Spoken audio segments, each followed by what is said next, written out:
పలనాటి యుద్ధంలో ప్రాంతీయ విద్వేషాల మూలాన దారుణంగా నష్టపోయిన ఆంధ్రజాతి కాకతీయుల కాలంలో సమైక్యమై త్రిలింగ, ఆంధ్ర, ఆంధ్రాధీశ, ఆంధ్రనగరి వంటి పదాలు వాడుకలోకి వచ్చాయి. ఈ కాకతీయుల కాలంలోనే నన్నయ, తిక్కన, ఎర్రాప్రగడ మహాభారతాన్ని తెలుగులోకి అనువదించారు. శాసనాలలో త్రిలింగనామ, జగదేక సీమ అనే వాక్యం తరచుగా కనిపించడం వల్ల తెలుగు జాతి ఏకత్వాన్ని గుర్తించవచ్చు. పలనాటి యుద్ధంలో విఫలమైన రాజనీతి ప్రభావమో అనుకుంటా కాకతీయుల కాలంలో చాలా రాజనీతి గ్రంథాలు రచించారు. కాకతి రుద్రుడు నీతిసారం అనే గ్రంథాన్ని, రుద్రమకు సామంతుడైన బద్దెన నీతిసార ముక్తావళిని, గణపతి దేవుని సమకాలీకుడైన శివదేవయ్య పురుషార్థ సారమును రచించాడు. మరియు మడికి సింగన అనేక రాజనీతి గ్రంథాలను ఉదహరిస్తూ సకల నీతి సమ్మతాన్ని రచించాడు. ఇంతటి రాజనీతి మీద జరిగిన రచనల వల్లనేనేమో స్త్రీని అంటే రుద్రమని సింహాసనం ఎక్కించిన గౌరవం కాకతీయులది. కాకతీయ రాజుల్లో చాతుర్వర్ణ సముద్ధరణ బిరుదు చాలా ఎక్కువగా కనిపిస్తుంది. అంటే అన్ని వర్ణాలను సమానంగా చూశారని అర్థం. అలాగే మహాప్రధాన, ప్రధాన, ప్రగ్గడ, అమాత్య, మంత్రి అనే ఉద్యోగి బృందం రాజుకి సహాయంగా ఉండేది. గణపతి దేవుని ప్రధాని మాల్యాల హేమాద్రి రెడ్డి, ప్రతాపరుద్రుని మహాప్రధాని ముప్పిడి నాయకుడు.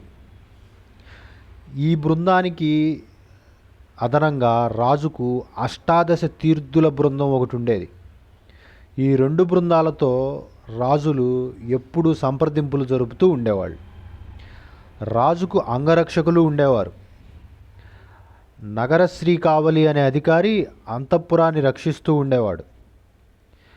రాజోద్యోగులని నియోగులుగా విభజించారు. ఈ నియోగాలు 72 ఉండేవి. వీటన్నింటిపై 72 నియోగాధిపతి ఉండేవాడు. ఈ వ్యవస్థ ఇంచుమించుగా నేటి ఉద్యోగులు, ప్రభుత్వ శాఖలు మరియు ముఖ్య కార్యదర్శి దీనిని పోలిన వ్యవస్థలా ఉంది. ఉన్నతోద్యోగుల్లో అన్ని వర్ణాల వారిని నియమించటం జరిగింది. మొదట కాకతీయుల సార్వభౌమాధికారం అంతంత మాత్రంగానే ఉండేది. రుద్రమదేవి కాలానికి సామంతులు చాలా బలహీనపడి నాయంకర విధానం అమలు జరిగింది. కాకతీయులు రాజ్యాన్ని నాడులుగా విభజించారు. అంటే పలనాడు, వెలనాడు, వెంగినాడు, పొత్తిపినాడు ఇట్లా అన్నమాట. సీమ, భూమి, పాడి అనే 3 పదాలు నాడుకి పర్యాయ పదాలు. అలాగే నాడులు తిరిగి స్థలాలుగా విభజించబడ్డాయి. ఒక స్థలంలో సుమారు 20 గ్రామాలు ఉండేవి. నాడుల్ని, స్థలాల్ని అందులో ఉన్న గ్రామాల అంకెలతో కలిపి చెప్పేవాళ్ళు. ఇది నేటి న్యాయ వ్యవస్థలోని జిల్లా, మండలం, గ్రామం దీన్ని పోలి ఉంది.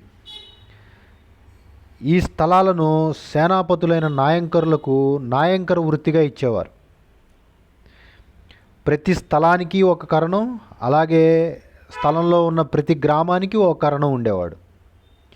ప్రతి గ్రామంలో కరణం, పెదకాపు, తలారి, పురోహితుడు, కమ్మరి, కంసాలి, వడ్రంగి, కుమ్మరి, చాకలి, మంగలి, శెట్టి, చర్మకార అనే 12 మంది ఆయగాళ్ళు ఉండేవాళ్ళు. వీళ్ళని ఆయగాళ్ళు అనేవాళ్ళు. వీరు రైతుల పంట ధాన్యంలో మేర అనగా కొంత భాగాన్ని తీసుకునేవాళ్ళు. న్యాయ విషయాల్లో రాజుకి సలహా ఇవ్వడానికి ప్రాడ్వికులు ఉండేవాళ్ళు. గ్రామాల్లో తగాదాలను పరిష్కరించడానికి రాజాజ్ఞపై ప్రత్యేక ఉద్యోగిని నియమించేవాళ్ళు. 18 వర్ణాల వారు తమ తమ సభ్యుల నేరాలను సమయ సభల ద్వారా విచారించేవాళ్ళు. అంటే ఏ కులానికి ఆ కులం వాళ్ళ తగాదాలని సమయ సభలు ఏర్పాటు చేసుకొని దాంట్లో వీళ్ళు చర్చించుకొని శిక్షలు లేకపోతే జరిమానాలు విధించుకునేవాళ్ళు అన్నమాట. అట్లాగే బీజచ్ఛేద, కుక్షిచ్ఛేద, శిరచ్ఛేద లాంటి శిక్షలు ఉండేవి. గ్రామాల్లో వీరభటులు అనేవాళ్ళు ఈ శిక్షల్ని అమలు చేసేవాళ్ళు. తర్వాత ప్రభుత్వానికి భూమి శిస్తు ఒక ప్రధాన ఆదాయ మార్గం. పంట పొలంలో రాచపొలం, నీరు పొలం, వెలి పొలం, తోట పొలం అట్లా రకాలు ఉండేవి. రాచపొలాన్ని రైతులకు కోరు లేక అర్ధ కౌలుకి ఇచ్చేవాళ్ళు. అంటే సగం డబ్బులు రాజుకి ఇచ్చేటట్టు. పెనుంబాక మానదండం కేసరిపాటి గడలను ఉపయోగించి పంట పొలాన్ని సర్వే చేసేవాళ్ళు. పన్ను, పంగము, నీరు విధి, పుట్టిహరిడి, తోట సుంకము అనేవి పంట పొలాలపై పన్నులుగా ఉండేవి. దర్శనము, అప్పనము, ఉపకృతి అనేవి రాజుకి సాంప్రదాయంగా చెల్లించే పన్నులు. తక్షక, అయస్కార, కుంభాకార, సువర్ణకార, రజక, నాపిత, చండాల, అర్ధశీరిలతో పాటు తమ్మడులు, గొల్లలు, మాలకారులు కూడా వృత్తి పన్ను చెల్లించాల్సి ఉండేది. గొర్రెల మీద అడ్డపట్టు సుంకం వేసేవాళ్ళు. ఇల్లరి, పుల్లరి, మడిగా సుంకాలు ఉండేవి.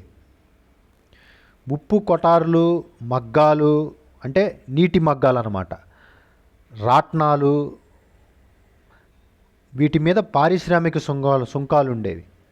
ముద్ర సుంకము, పేట సుంకము, అమ్మబడి సుంకము మొదలైనవి వాణిజ్య సుంకాలు. వీటితో పాటు ఒంటెల ఆయాము, తలారి పన్ను, గడ్డక కానుక వసూలు చేసేవాళ్ళు. ఈ వాణిజ్య పన్నుల వివరాలను సంతల్లో, మోటుపల్లి లాంటి రేవు పట్టణాల్లో శాసనాలుగా వేయించేవాళ్ళు. సుంకాలు, సుంకాధిపతులు, సుంకరులు వసూలు చేసేవాళ్ళు. రేవు పట్టణాలను కరపట్టణాలని, సుంకాలు వసూలు చేసే ఇతర ప్రాంతాలను ఘట్టాలని పిలిచేవాళ్ళు. వన, గిరి, స్థల, జలదుర్గాలు ఉండేవి. సైన్యంలో మూలబలం, నాయంకర బలం అనే 2 విభాగాలు ఉండేవి. ఈ కాలంలో రథాలు వాడుకలో లేవు. శిలాయంత్రాలు ఒక విభాగంగా ఉండేవి. అంటే గండశిలలు శత్రువుల మీదకి ఇసిరేయడానికి ఒక వ్యవస్థ అన్నమాట ఇది.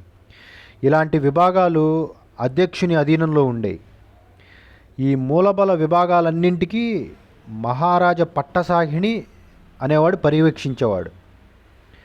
ఇక నాయంకర్లు రాజ్యంలోని కొన్ని గ్రామాల సమూహమైన స్థలంపై అధిపతులుగా ఉంటూ ఆ స్థలాలలో సైన్యాలను పోషిస్తూ, పన్నులు వసూలు చేస్తూ, రాజులకు కొంత భాగాన్ని పంపిస్తూ ఉండేవాళ్ళు. అలాగే రాజుకు అవసరమైనప్పుడు సైన్యంతో యుద్ధంలో పాల్గొనేవాళ్ళు. యుద్ధాల్లో కోట యుద్ధం అనే వ్యూహం ఉండేది.